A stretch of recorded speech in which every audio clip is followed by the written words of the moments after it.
Hi, I'm Sarah. I never thought I'd be telling a story like this, but here goes. I've always been passionate about food. Growing up in Chicago, I dreamed of owning my own restaurant.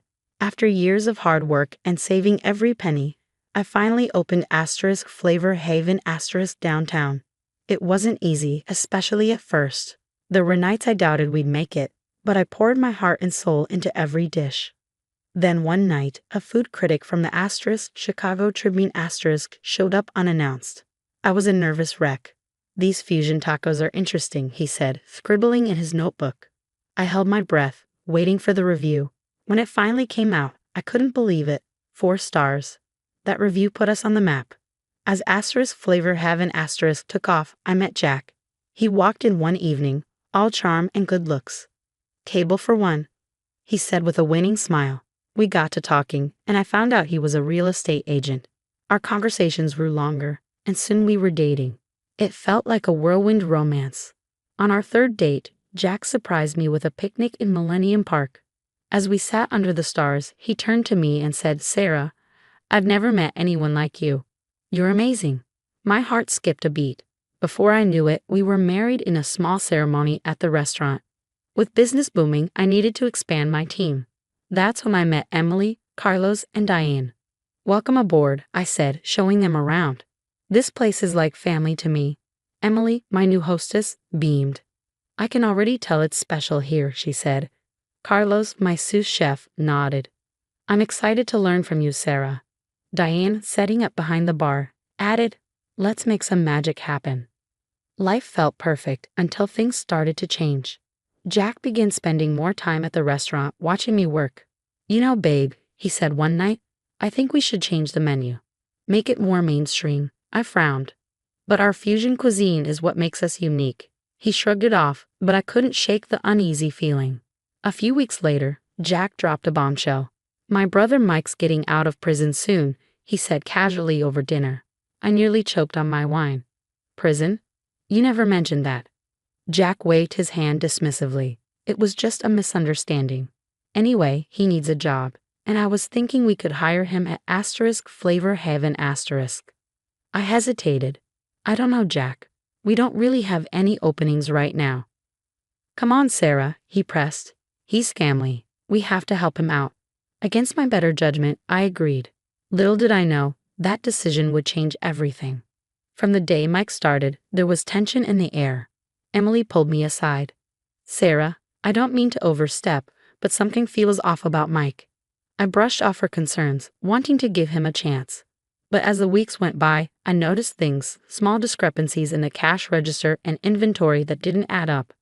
One night, I overheard Jack and Mike whispering in the office. "We need to move faster before she catches on."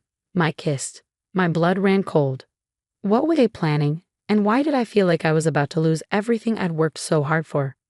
Jack's behavior shifted. He became more controlling, especially about the restaurant. "Sarah, we need to cut costs," he insisted one evening. "Let's switch to cheaper ingredients." I stood my ground. "Our quality is what sets us apart. I won't compromise on that." His eyes narrowed. "You're being stubborn. This is a business, not your personal kitchen." The arguments became more frequent, chipping away at our relationship. Jack, once my biggest supporter, now seemed determined to undermine everything I'd built. Then, while doing inventory one day, I noticed more discrepancies. Expensive ingredients were missing, with no record of their use. I decided to install security cameras, telling Jack it was for safety. A week later, the cameras caught Mike pocketing high-end liquor bottles.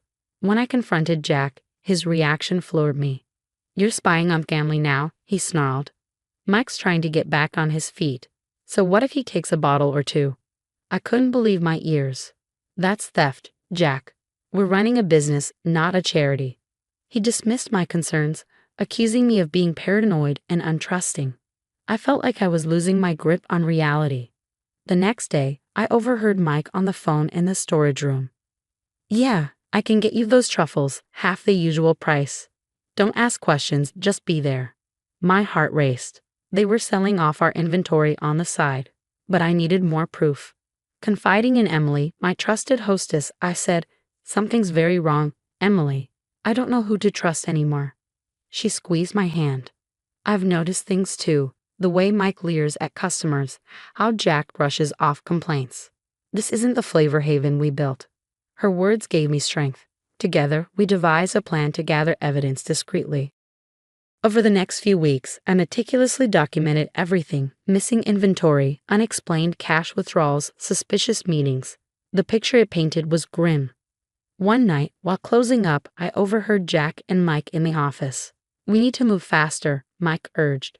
Jack's laugh sent chills down my spine. "Relax, Sarah's too naïve to figure it out. Besides, I've got her wrapped around my finger." I bit my lip to keep from gasping. The betrayal cut deep, but I couldn't let them know I'd heard. The next day, I met with my old friend Lisa, a forensic accountant. "I need your help," I said, sliding her the documents I'd gathered. Lisa's eyes widened as she flipped through the pages. "Sarah, this is serious. We're talking major fraud here." I nodded, fighting back tears. "I know, but I need ironclad proof before I can do anything." "All right," she said. "I'll go through everything, but Sarah, be careful. People who do this can be dangerous when cornered." As I left Lisa's office, a mix of fear, anger, and determination swirled inside me. I had built Flavor Haven from nothing, poured my heart and soul into it. I'd be damned if I'd let Jack and Mike destroy it all. That night, as Jack slept beside me, I stared at the ceiling, my mind racing. I knew the road ahead would be tough, but I was ready to fight for my restaurant, for my dream, and for myself. Little did I know, the real battle was just beginning. For weeks, I continued gathering evidence, each new discovery weighing heavy on my heart. The numbers didn't lie. Jack and Mike had been systematically embezzling from Flavor Haven. My own husband was stealing from the dream we had built together. One night, I decided to confront Jack. I rehearsed what I'd say, clutching a folder of damning financial records. As I approached his office, I heard hushed voices. "We need to get rid of her," Mike hissed. "She's too close to figuring it out." Jack's reply chilled me to the bone. "I've got a plan. We'll force her out, make it look like she had a breakdown. No one will believe her over us." I stumbled back, my world spinning. How could Jack do this to me? Later that evening, I tried to act normal as we closed up the restaurant, but Jack must have sensed something was off. "You've been quiet," he said, his eyes narrowing. "Something on your mind, babe?" I took a deep breath. "Jack, I know what you and Mike have been doing." His face darkened. "What are you talking about?" "The embezzlement. The fraud. I have proof." For a moment, silence hung heavy between us. Then, without warning, Jack's hand struck my face. The force sent me stumbling backward. "You stupid," he snarled, advancing on me. "You think you can threaten me?" I tried to run, but he caught my arm, twisting it painfully. "This restaurant is mine now. You're done here." Fear and adrenaline surged through me. I fought back, clawing at his face. He roared in pain, shoving me hard.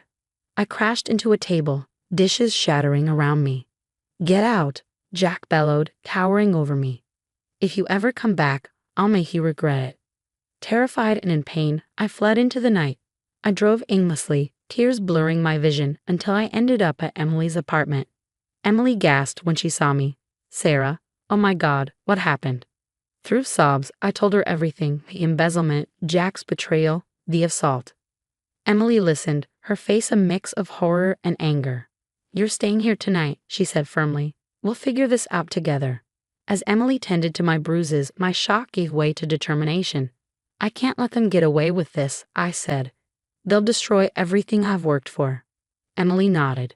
"We need a plan, something to expose them without putting you in more danger." We stayed up all night plotting. By morning, we had a strategy. First, Emily said, "We need to secure that evidence.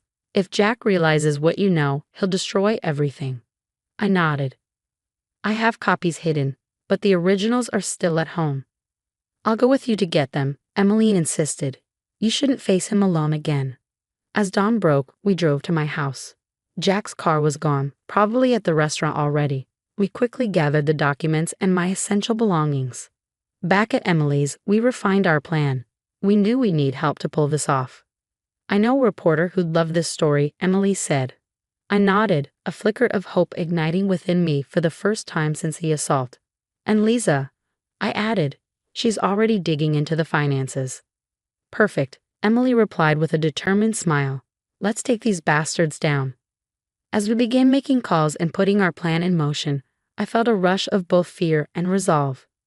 Jack had underestimated me, thought he could bully me into silence. But he didn't know how strong I really was. With Emily and Carlos by my side, we worked tirelessly, gathering every shred of evidence against Jack and Mike. There were late nights poring over documents, secretly recording conversations. It was draining, but it was necessary. We've got them, Carlos announced one evening, pulling up a hidden account on his laptop. This proves they've been siphonning money for months. Emily nodded. It's time to bring in the big guns. We made an anonymous call to Rachel Kane, a fierce investigative journalist with a reputation for exposing corruption. When we met her at a quiet cafe, she sifted through the evidence, her eyes widening with each new discovery. This is huge, she whispered. It's more than just your restaurant, Sarah. Jack's real estate dealings. There's a pattern here. While Rachel dug deeper into the wider web of Jack's crimes, I focused on healing. The bruises faded, but the emotional scars took longer. I started therapy, learning to trust myself again. One day, Emily suggested, why don't you start catering? You can use your talents without the pressure of owning a full restaurant.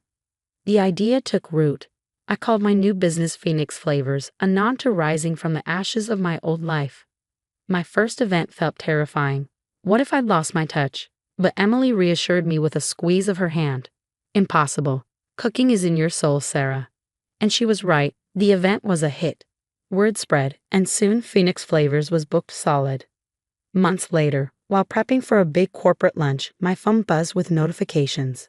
Rachel's expose had dropped. The story was devastating. Jack and Mike's fraud was far-reaching, involving fake real estate deals and embezzlement across multiple businesses. I watched, stunned, as Jack was led away in handcuffs on live TV. He had lost everything: his license, his reputation, his freedom. Mike, already on thin ice, was sent back to prison for violating parole. Flavor Haven, mismanaged and tainted by scandal, declared bankruptcy soon after. As Phoenix Flavors continued to flourish, I received an unexpected call. The bank wanted to know if I was interested in buying back the Flavor Haven space. For a moment, I was tempted, but then I realized that chapter of my life was closed. No, I said firmly, I'm moving forward. 6 months later, I catered the governor's charity gala.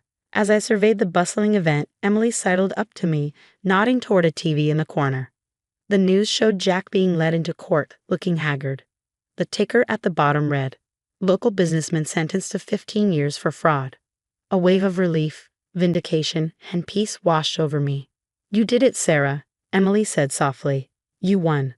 I looked around at my team, Emily, Carlos, and the new faces who had joined us. The guests were enjoying my food, and the future stretched out before me, full of possibility. No, I smiled, raising my glass. We did it together. As our glasses clinked, I knew the scars from this experience would always be there, but they no longer defined me. I was Sarah Mitchell, survivor, chef, and owner of Phoenix Flavors, and my story was far from over. Now I have a question for you. If you discovered your spouse was embezzling from your shared business, would you confront them directly or gather evidence secretly first? What would you do differently from Sarah? Feel free to share your thoughts in the comments below. Your experiences and opinions could help others facing similar situations. And if you found Sarah's story compelling, don't forget to hit the like button and subscribe for more real-life drama and survival stories. Your support helps us continue to share these important narratives. Thanks for watching, and remember, trust your instincts, especially when it comes to those closest to you.